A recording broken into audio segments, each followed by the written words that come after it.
Hey YouTube, this is Mr. Budget coming with a deck profile for V Premium off of my top 8 win. So I went to my regionals this week. Just got back actually. The current time of recording is 8:51. Just got done with top 8. Unfortunately, I lost in top 8 to, funny enough, Steam Maidens, but Fenrir played amazingly today. We went what was it, X2 at V Premium in White Plains, New York, sorry. As you can see, the nice 2023 top 8 mat. So I thought that if you guys want, I'll give you guys a check out to what I played, my thoughts about it, what I played against, and my overall. I had a good time. Sorry for the low energy, I'm just a little bit tired, but I thought I'd get this out to you as soon as possible. So we're gonna start with the grade 3s and then move on down. So of course this is Fenrir, so we're playing 4 copies of Mythic Beast Fenrir. I'm going to go through this pretty fast. You guys should know what all these cards do by now. If not, there's plenty of other videos. I'll link them down below, or you can see a little caption somewhere up here. So our next grade 3, we play 4 copies of Mythical Destroyer Beast Vananagarner. Vananagarner came in clutch throughout this entire regionals. Retire my opponent's key pieces off their board. Sometimes riding into this to completely wipe my opponent's board wipe my opponent's board so they couldn't combo me back and have to use their resources to gain advantage back. But Vananagarner was clutch in this tournament. Next, for the last grade 3s, we play 4 copies of the Hill Guardians. Just stopping that early rush is very important. Allowed me to survive some of their clapback turns, especially at grade 2 if they went first. Fortunately for me, I went first every game outside of my last game, which is ironic enough, but it comes in handy. I would rather this over the 20k shield, but to each their own. Those are all the grade 3s that we play in the deck. Next, we're going to go right into the grade 2s. I play 4 copies of Unappeasable Bitter Gleipnir. Gleipnir is your main ride target. That's why you play 4 copies of it. Also, this is a great beat stick. A lot of the grade 2s that you're going to be running here are either going to hit for 15 or 20. That's what you really want to go for during your big rush. That gives you a column with another card in this deck with a maximum of a 53k column. So you really want to improvise on those numbers so you can hit hard and keep your opponent pressured down, keep the pressure on your opponent up. Another one of those 20k beaters, we played 3 copies of Witch of Raven's Chamomile, which also combos with very well with another card, allowing you to not lose out on her detrimental for gaining power, but also drawing off of the card. Speaking of drawing off the card, we played 3 copies of Ulysses.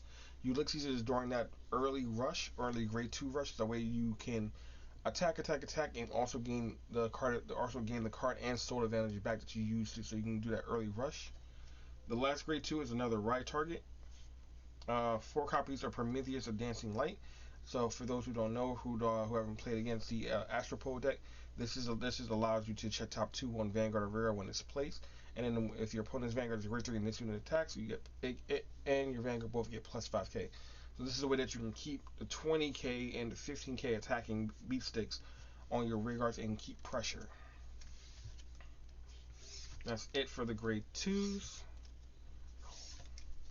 Next, we're going to go right into the grade 1s. We play 4 copies of our grade 3 Searcher, Mythical Beast Skull, 4 copies of White Brush Witch Arctic. Arctic works the same way as Prometheus. It allows you to on place Vanguard or Rearguard. Look at the top 2, put 1 into the soul, 1 back on top of the deck, so you can stack your triggers. The other caveat is when your grade 3 Vanguard attack, Arctic and your Vanguard both get plus 5k power. This way your Vanguard column is also hitting like a truck. Last, so we don't deck out, we play 4 copies of Witch of Orange Valencia. This ties in with Chamomile. So when she boosts Chamomile, they both go to the soul and draw a card. But whenever she's soul blasted during the main phase, you can send you can choose 1 normal unit and 1 trigger unit, and 1 goes to the soul and 1 goes to the bottom of the deck. Those are all of the grade 1s that I play. Now for the grade 0s, we have our starter, which is a normal V starter. 8 draw, sorry, not 8 draw, 4 draw, 8 crit. So I I chose to draw PG because sometimes you just really want to stop an attack. But the way that this deck works is that you want to compress your deck into having nothing but triggers, and every dry check is going to be a trigger. If you are not bricking and having everything where it's supposed to be, again, that's not hard for the deck because you have complete access to your entire deck, so you can deck thing your normal units out of your deck and just keep all your triggers in your deck. And because of Valencia, you can send all your triggers back to the bottom of your deck and then use Fenrir or Skull to shuffle your deck. So by doing that, you're guaranteeing yourself a pretty good chance of hitting a trigger during each of your dry checks. Sorry about that.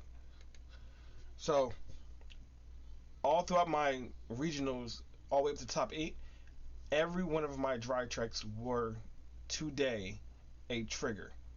Regardless of what trigger it was, I trigger checked a trigger every single game. So I went for consistency over gimmicks or control, and it served me well.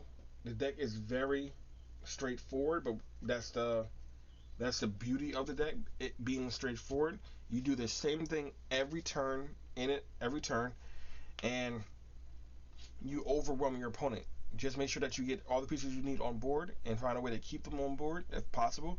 If not, it's not hard that when you lose a unit to find that unit again and bring it right back on the board, or bring something similar to it. That way you can go right back into your normal place and keep grinding at them. So unlike for premium, I used Force 1. This helped me get my numbers really high into that 53 column, 36k column area.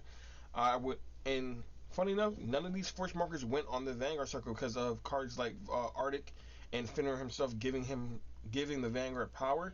I didn't need to put the force marker on the Vanguard, so all these force markers went onto a rear guard, giving them the maximum possibility to hit. Like I said, I'm gonna keep this video very short. Uh, Very fun deck. I met a lot of great people today at regionals once again in White Plains, New York. Shout out to Dan for helping me test with this deck when we got there for the Thavis matchup. Came up very much. I fought. So let me talk a little bit about my matchup. So my round 1, I fought against a Graph of Megan County player. Shout out to my boy Z. Because of him, I knew exactly how that matchup was going to go and know how to play into it. My round 2 was a Thavis, so thank you, Dan. Taught me when we got to the venue. He played a couple of games with me, so I knew exactly how to go into that matchup and what to pop and what to look for. I believe my round 3 was a Spike Brother deck. I have people on Discord to thank for that. Round 4 was another Aqua Force. Round 5, I took an L to a Bermuda Triangle. So I have a real bad matchup with that deck. Round 6, we came back strong. I took out another Thavis player. No, I'm sorry. I took out round 6 was against another Bermuda Triangle player. They were playing Anj. So I knew. Thank you, Henry, for that. I going into that matchup, and then round 7, I lost to a Gurgit player. And in top 8, I lost to Steam Maiden. So the 3 decks that I lost to today were the decks that I didn't get a chance to test against or have anyone who had those decks to go up against so I can figure it out. But that just proves that preparation matters a lot in these tournaments. If you do not prep yourself for what might happen, you're gonna fall to what does happen. So I would give my advice to anyone who's preparing for their BCS or BRO BRO coming up. Preparation matters a lot. How you do anything is how you do everything, and how you start is how you're gonna finish. So I like to give a little shout out to all those people who helped me to learn the different matchups in the meta. And biggest shout out to my boy Ty. For those who are in the New Jersey area, Illustrious Card of Games, go shout out to the shop. Biggest thanks to my boy Ty because he has been backing me on this deck, telling me that I need to play Fenrir no matter what. I know this deck I know this deck's the best for me. He has been an advocate on trying to get me to just stay with this deck And because of him, I decided to go with this for V, and look what happens. So biggest shout out to my boy Tyler. Thank you very much, and I'll see you. I'll see you later, and we can just geek out about it later. But this has been Mr. Budget saying I had a hell of a time at Bushy Road Autumn Fest. Bushy Road BCS, and we will see you guys tomorrow with a reporting of how Premium went. Hopefully, we can do just as well we did today. As always, we'll see you later.